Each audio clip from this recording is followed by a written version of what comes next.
Okay. One Piece chapter 806.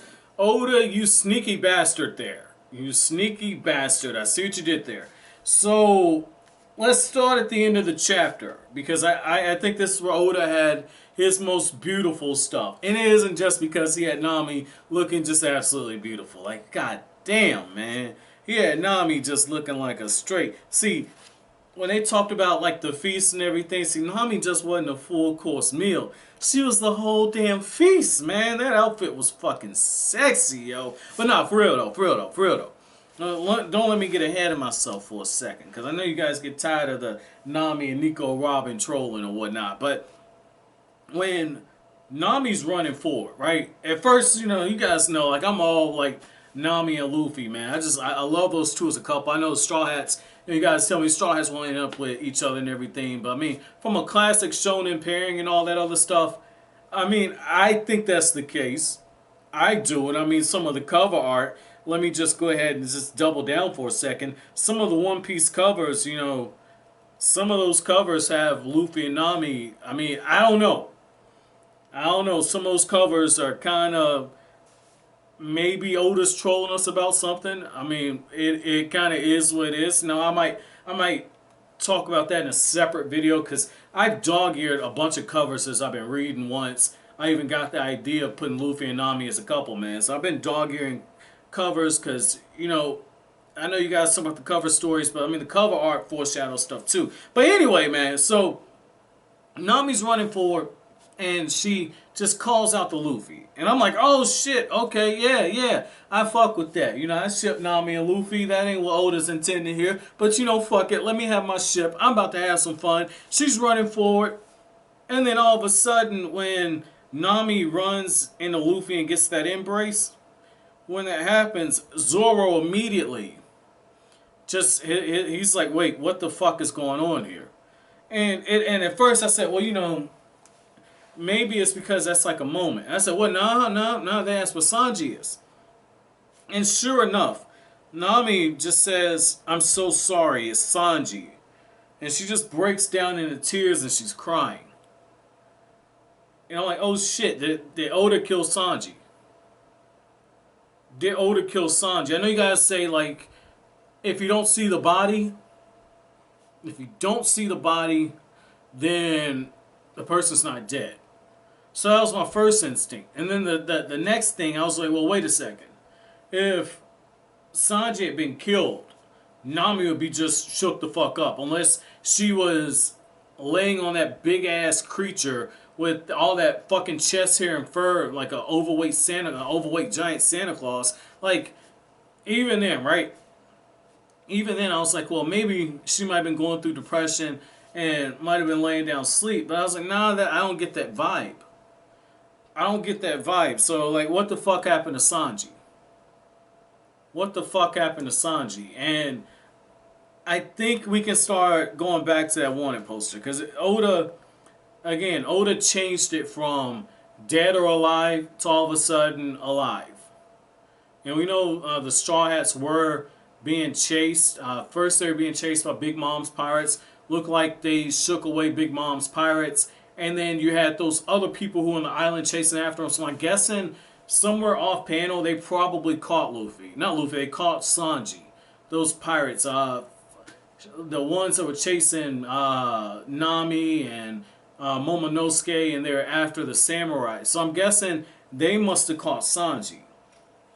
But what I really like about this chapter, though, is when you get away from that, it's more of the adventure element, and it's more of just the wacky interactions with the Straw Hats. Like, when the chapter opens up, for the purpose of this chapter, we will be referring to Kanjuro and Kinemon as being, we'll refer to them as being members of Straw Hats, because, I mean, they're part of the crew, even if it's temporary. But, when the elephant is bathing himself with the seawater, when that happens, all of a sudden, like, Kinemon and Kanjuro, they're riding on this cat. And like, oh my god, anything except for water. And it's like, oh, because the cat's in water. Totally get it. I was like, damn, these guys can't catch a fucking break. But at the same time, I'm going, well, Oda doesn't do stuff by mistake. He's purposely keeping He's purposely keeping Kinemon and Kanjuro away from Luffy and the crew. So there's got to be a reason for that. There's got to be a reason for that, because those pirates that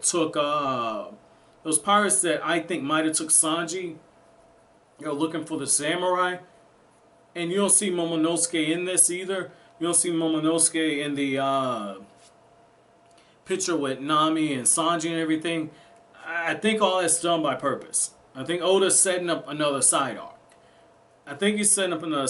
Can't tell where this is going, but I definitely think he's keeping Kanjuro and Kinemon away from Luffy and the others. That way he can build stuff up. That way when they're reintroduced, he can use them as a plot mechanism to move the story forward. Because if I'm not mistaken, I think they wanted to go to Zou as well.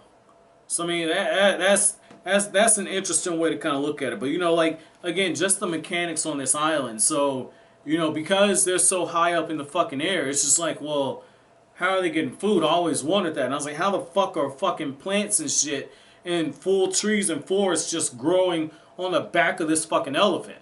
It should be fucking impossible. But then when you got this damn elephant, reaching into the water and just spurting this shit all over his back and bathing himself that way, he's probably got so much fucking dirt. I mean, bam, there go your soil for growing fucking trees and shit. And the water from the sea and everything, I guess you can use that to kind of water this shit. Like, okay, whatever, just roll with it. And then for the food, it's like, okay, so the people there, they live off of the fish and all of the shit that gets sucked up into the snout of that giant elephant when he blows it onto his back. So it's like, okay, Oda's answering a bunch of stuff. I can rock with this. I can rock with it. And I like how Usopp immediately just gets the fuck out of Dodge, man. He climbs to the highest fucking surface. And at first I'm thinking, okay, this is because Usopp's a fucking coward. God damn. But then it's just like, no, Oda used that as a way for Usopp to be the one to find Luffy. Because Usopp's a sniper. And it's like, oh shit, okay, Oda, I see what you did there. And once again, Nico Robin comes in clutch. She immediately breaks down why the elephant's doing what he's doing without being told. I mean, that's what I mean. Like, she's just got those observation skills, man. Like, I heavily fuck with Nico Robin. And when Usopp sees Luffy, he's thinking, oh, okay, he really is getting eaten. And, Nico Robin, doesn't say anything gloomy for once. And it's because Nico Robin, she's always thinking a few steps ahead. She's always thinking a few steps ahead. Holy shit, for 3 chapters in a row, I've actually given Nico Robin some praise. So I'm like, okay, well, Nico Robin isn't getting too worked up. So, I mean, Usopp and others will realize that Usopp's just telling these tall tales. Because we know, readers, we know that, okay, like, this Carrot or Wanda, whoever's biting on Luffy, she just got that fetish for biting and shit. It's like one of her kink fetishes. Like, I'm expecting like some fuzzy handcuffs to pop out at some point. And speaking of that, and the reason why I say that is, speaking of that, when it goes back to the cross, when you got some person that is on that executioner's torturing thing, right? That big ass X, once again, like, you get the flashback as to small clues of what happened, and whoever was on there was being tortured. And that's when we find out that Jack was the one who attacked everything, and I'm guessing Jack was the one who executed the person that was close to Wanda and Carrot. And right away, it's like Oda's telling us through Wanda, like, if you don't see the body, don't assume any character's dead, because Wanda says there was an article about his death based on what happened at Dressrosa when he attacked the Admiral's ship, but I don't believe it. They haven't found his body yet. And before we can go any further, Law uses chambers. He brings all the Straw Hats down. I thought that was pretty cool. Law is definitely coming in handy. I also liked how Oda just kind of slipped in there very casually that one of Law's members, Beepo, can't leave. I almost called this dude Debo, man. That's what I get for watching Friday. But, Debo is not able to leave. And it's because he was a pirate and he left from the island. So, he's kind of fucked at that point. And what I found interesting is when Luffy walks in, he's like, this isn't what I was expecting. And all these people want to feed us.